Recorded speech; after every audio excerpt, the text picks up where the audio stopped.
Class 6 में पहली बूंद चैप्टर इस कविता को पढ़ने जा रहे हैं। जब पहली बूंद पृथ्वी पे आती है तो कवि इसके माध्यम से क्या कहना चाहते हैं, सुनिए। वह पावस का प्रथम दिवस जब पहली बूंद धरा पर आई, पहली बूंद धरा पर आई, पहली बूंद धरा पर आई, अंकुर फूट पड़ा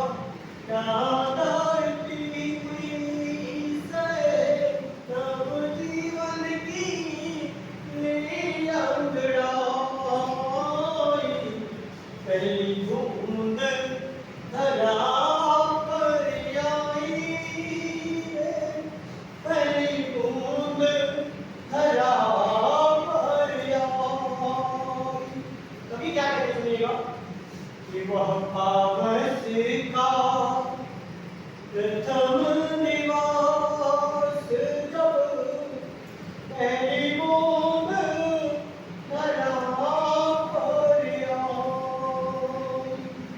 पावस का मतलब होता है वर्षा ऋतु के बारे में बात कर रहा है कवि, और कह रहे हैं कि वर्षा ऋतु का जो पहला दिन होता है, का पहला दिन था, और उस पहले दिन में पहली बूंद जब धरती पर आई, जब बूंद धरती पर गिरती है, बूंद धरती पर क्या हुई, गिरी, तो बेटा उस बूंद के गिरने से इस पृथ्वी पर क्या परिवर्तन होते हैं।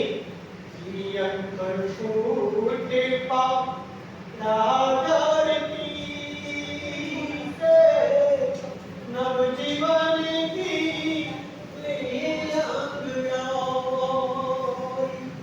यानी अंकुर फूट पड़ा, किसान भाई खुश हो गए, और जैसे फसल बोई और कुछ नहीं भी बोया तो भी जो पहले से पृथ्वी पर बीज पड़ा हुआ था वो अंकुर बनकर के फूटने लग गया धरती पर। क्या मैंने क्या अंकुर बनकर फूट गया, और नव जीवन की अंगड़ाई लेकर के नया जीवन बन गया, उसका नया पेड़ का जन्म हुआ, नए पौधे का जन्म हुआ। इस प्रकार से वो अंकुर नए जीवन की अंगड़ाई लेकर के इस प्रकार से आगे बढ़ने लगा। फिर क्या होता है, धरती मां पर क्या परिवर्तन होता है, वो क्या हम इस कविता में देख रहे हैं। धरती के सूखे यादों पर गिरी बूंद अमृत सी आग, धरती के सूखे यादों पर गिरी बूंद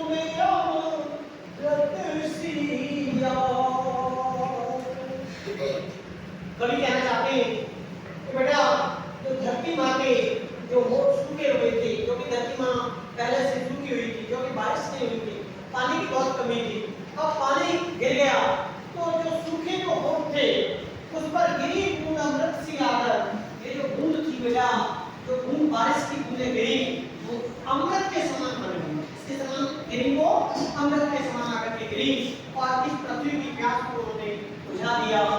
और फिर क्या होता है बेटा, क्या लगता है आगे कवि कहते हैं, वसुंधरा की कमावत सी हरी खूब फूल की मुस्काई, पहली बूंद धरा पर आई, पहली बूंद धरा पर आई, पहली बूंद धरा पर आई, पहली बूंद धरा पर आई।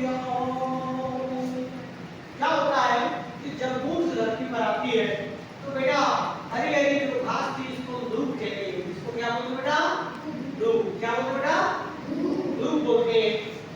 वो मुर्गी और मुस्काने लग गई क्योंकि धूप बहुत मुरझाई हुई थी, जो कि पानी में नहीं था, और जैसे ही पानी गिर गया तो बड़ी जो धूप जो हरी हरी होने लगी, जो सूखी धूप थी तो पहले तो खुश हो गई और उसके बाद मुस्कुराने लग गई, और वो सारी ऋतुएं बदलने लगी।